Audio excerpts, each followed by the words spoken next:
ಮಾಳಿಕೆ 6 ಮಾಳಿಕೆ ವಿಶೇಷ ಸಕ್ರಿಯ ಲೇಖಕಿಯರು ತಿಂಗಳ ವಿಶೇಷ ಲೇಖಕಿ ಸುಧಾಮೂರ್ತಿಯವರ ಕಾದಂಬರಿಗಳು ಪುಸ್ತಕ ಪರಿಚಯ 40 ಪುಸ್ತಕದ ಹೆಸರು ಹಕ್ಕಿಯ ತೆರದಲ್ಲಿ ಲೇಖಕರು ಸುಧಾಮೂರ್ತಿ ಅಭಿಪ್ರಾಯ ವಿಭಾ ವಿಶ್ವನಾಥ್ ಓದುತ್ತಿರುವವರು ಶ್ರುತಿ ಎಸ್ ಜೋಯಿಸ್ ಪ್ರವಾಸ ಕಥನಗಳು ಗೂಗಲ್ ಇಲ್ಲದ ಕಾಲದಲ್ಲಿಯಂತೂ ಪ್ರವಾಸ ಹೋಗುವ ಆಸೆಯುಳ್ಳವರಿಗೆ ದಿಕ್ಸೂಚಿಯಂತೆ ಸರಿ.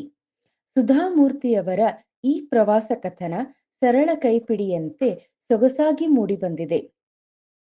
Solo travelling, Google map, internet ಅನ್ನೇ ನೆಚ್ಚಿಕೊಂಡು ಹೋಗುತ್ತಿರುವ ಪ್ರವಾಸಿಗಳು ಟ್ರೆಂಡ್ ಆಗುತ್ತಿರುವ ಕಾಲದಲ್ಲಿಯೂ ಈ ಪ್ರವಾಸ ಕಥನ ಮಾಹಿತಿಪೂರ್ಣವಾಗಿದೆ. ಪ್ರವಾಸದ ವ್ಯಾಖ್ಯಾನ ಬದಲಾಗುತ್ತಲೇ ಹೋಗಿದೆ. ಅಂದಿನ ಪ್ರವಾಸಕ್ಕೂ ಇಂದಿನ ಪ್ರವಾಸಕ್ಕೂ ಬಹಳ ವ್ಯತ್ಯಾಸಗಳಿವೆ. ದೇಶ ಸುತ್ತು ಕೋಶ ಓದು ಎನ್ನುವ ಗಾದೆಯಂತೆ ಜ್ಞಾನ ಸಂಪಾದನೆಗೆ ಪ್ರವಾಸ ಬಹಳ ಅನುಕೂಲಕರವಾಗಿದ್ದರೂ ಪ್ರವಾಸ ಹೋಗುವ ಸಂದರ್ಭ, ಹವಾಮಾನ, ಮನಸ್ಥಿತಿ ಎಲ್ಲವೂ ಜೊತೆಯಾಗಬೇಕಾಗುತ್ತದೆ. ಅಚಾನಕ್ಕಾಗಿ ಎದುರಾಗುವ ಸಂದರ್ಭಗಳನ್ನು ಬಗೆಹರಿಸಿಕೊಳ್ಳುವ ಚಾಕಚಕ್ಯತೆ ಹಾಗೂ ಬುದ್ಧಿವಂತಿಕೆ, ಸಮಯ ಪ್ರಜ್ಞೆ ಸಹ ಮುಖ್ಯವಾಗುತ್ತದೆ. ಅದೆಲ್ಲವನ್ನೂ ಬಹಳ ಚಂದವಾಗಿ ಈ ಪ್ರವಾಸ ಕಥನದಲ್ಲಿ ಕಟ್ಟಿಕೊಟ್ಟಿದ್ದಾರೆ ಲೇಖಕಿ. ಈ ಪ್ರವಾಸ ಕಥನದಲ್ಲಿ 3 ವಿಧದ ಪ್ರವಾಸ ಕಥನಗಳಿವೆ. ಮೊದಲನೆಯದಾಗಿ ಪ್ರಾಚೀನ ನಾಡಿನಲ್ಲಿ. ಈಜಿಪ್ಟಿನ ಪ್ರವಾಸ ಕಥನ. ಈಜಿಪ್ಟ್ನ ಕುರಿತು ಕೆಲವು ಮಾಹಿತಿಗಳ ಜೊತೆಗೆ ಕೆಲ ಛಾಯಾಚಿತ್ರಗಳು ಇಲ್ಲಿವೆ. ಇಲ್ಲಿಗೆ ದುಬೈ ಮಾರ್ಗದ ಮೂಲಕ ಹೋಗುತ್ತಾರೆ. ಈಜಿಪ್ತಿನ ಪ್ರಮುಖ ಆಕರ್ಷಣೆಯಾದ ಪಿರಮಿಡ್ಗಳು, ಉತ್ಖನದಿಂದ ದೊರೆತ ಬಗೆ ಹಾಗೂ ಕೈರೋದ ವಸ್ತು ಸಂಗ್ರಹಾಲಯದ ಕುರಿತು ಹೇಳುತ್ತಾರೆ. ಅರಸು ಮನೆತನಗಳ ಮಮ್ಮಿಗಳ ಸಂರಕ್ಷಣಾ ಕ್ರಮವನ್ನು ತಿಳಿಯಬಹುದಾಗಿದೆ. ನಮ್ಮ ಸಂಸ್ಕೃತಿ, ಕಥೆಗಳು, ವಸ್ತುಗಳ ಹೋಲಿಕೆಗಳ ಕುರಿತು ಹೇಳಿರುವ ಬಗ್ಗೆ ಇಷ್ಟವಾಗುತ್ತದೆ. ನಮ್ಮಲ್ಲಿ ತಾಳೆಗರಿಯ ಉಪಯೋಗವಿರುವ ಹಾಗೆ ಅಲ್ಲಿ ಪ್ಯಾಪಿರಸ್ ಕುರಿತು ಹೇಳುತ್ತಾರೆ. ಪ್ಯಾಪಿರಸ್ನಂತೆ ಬಾಳೆಯ ನಾರಿನ ಕಾಗದವನ್ನು ಮಾರುವವರಿದ್ದಾರೆ.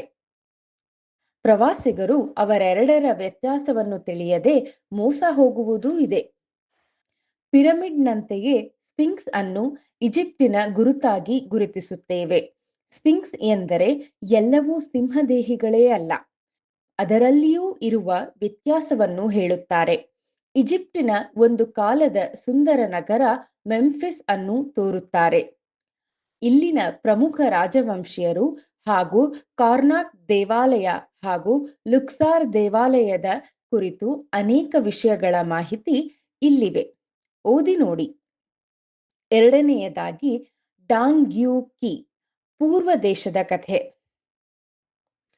ಚೀನಿ ಭಾಷೆಯಲ್ಲಿ ಡಾಂಗ್ ಎಂದರೆ ಪೂರ್ವ. ಭಾರತದ ಯಾತ್ರೆಯ ಕಥೆಯನ್ನು ಚೀನಿ ಯಾತ್ರಿಕ ಬರೆದು ಸಿಯು ಕಿ ಎಂದರೆ ಪೂರ್ವ ದೇಶದ ಕಥೆ ಎಂದಿದ್ದಾರೆ. ಪ್ರೇರಣೆಯಾಗಿ ಡ್ಯಾಂಗ್ಯೂ ಕಿ ಎಂದಿದ್ದಾರೆ. ಇದರ ಭೌಗೋಳಿಕ ಸ್ವರೂಪ, ಭಾಷೆ ಹಾಗೂ ಭಾರತದಿಂದ ಅಲ್ಲಿಗೆ ಹೋಗಬಹುದಾದ ದಾರಿಗಳ ಕುರಿತು ಹೇಳುತ್ತಾರೆ.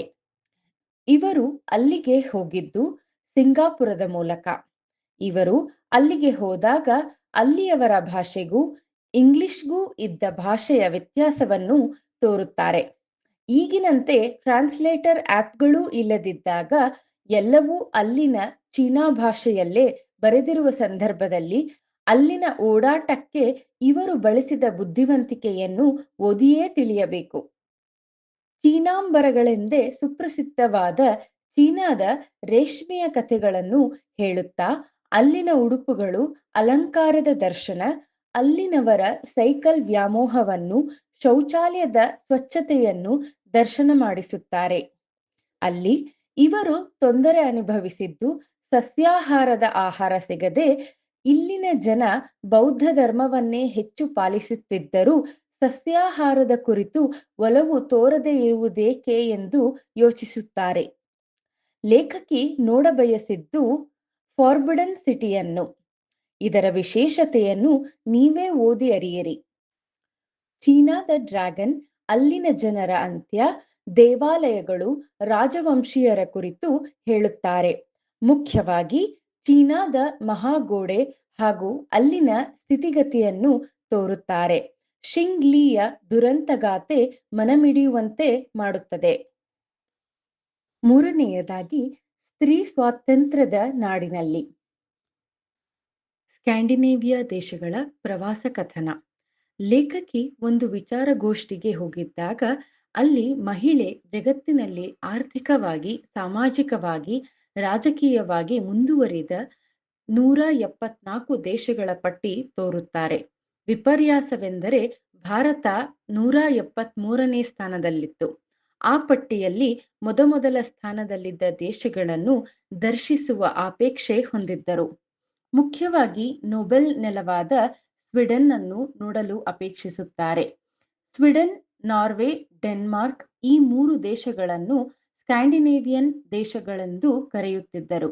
ಈಗ ಈ ಗುಂಪಿಗೆ ಫಿನ್ಲ್ಯಾಂಡ್ ಕೂಡ ಸೇರ್ಪಡೆಯಾಗಿದೆ. ಈ ದೇಶಗಳಲ್ಲಿ ಪ್ರವಾಸ ಮಾಡುವುದು ಅಷ್ಟು ಸುಲಭವಲ್ಲ. ಇಲ್ಲಿ ಅತಿಯಾದ ಚಳಿ ಹಾಗೂ ವರ್ಷದಲ್ಲಿ 2 ಮಾಸಗಳು. ಒಂದು ಮಧ್ಯರಾತ್ರಿಯಾದರೂ ಪ್ರಖರವಾದ ಬೆಳಕಿರುವ ರಾತ್ರಿಗಳಾದರೆ, ಇನ್ನೊಂದು ಮಧ್ಯಾಹ್ನದ 12ರ ಸಮಯದಲ್ಲಿಯೂ ರಾತ್ರಿಯ ಕಗ್ಗತ್ತಲೆಯಂತಿರುವ ಪರಿಸ್ಥಿತಿ. ಇಲ್ಲಿನ ವಸ್ತು ಸಂಗ್ರಹಾಲಯಗಳ ವಿಶೇಷತೆ, ಸ್ಕೀ ಜಿಗಿತ, ಮಹಿಳೆಯರ ಸ್ಥಿತಿಗತಿ, ನೊಬೆಲ್ ನಾಡು ಎಲ್ಲದರ ಕುರಿತು ಹೆಚ್ಚು ಹೇಳಲಾರೆ. ಸ್ತ್ರೀಯರಿಗೆ ಸ್ವರ್ಗ ಸಮಾನವೆಂದೇ ಖ್ಯಾತಿಯಾಗಿರುವ ಈ ದೇಶಗಳ ಬಗ್ಗೆ ಈ ಪುಸ್ತಕವನ್ನು ಓದಿಯೇ ತಿಳಿಯಿರಿ. ಧನ್ಯವಾದಗಳು.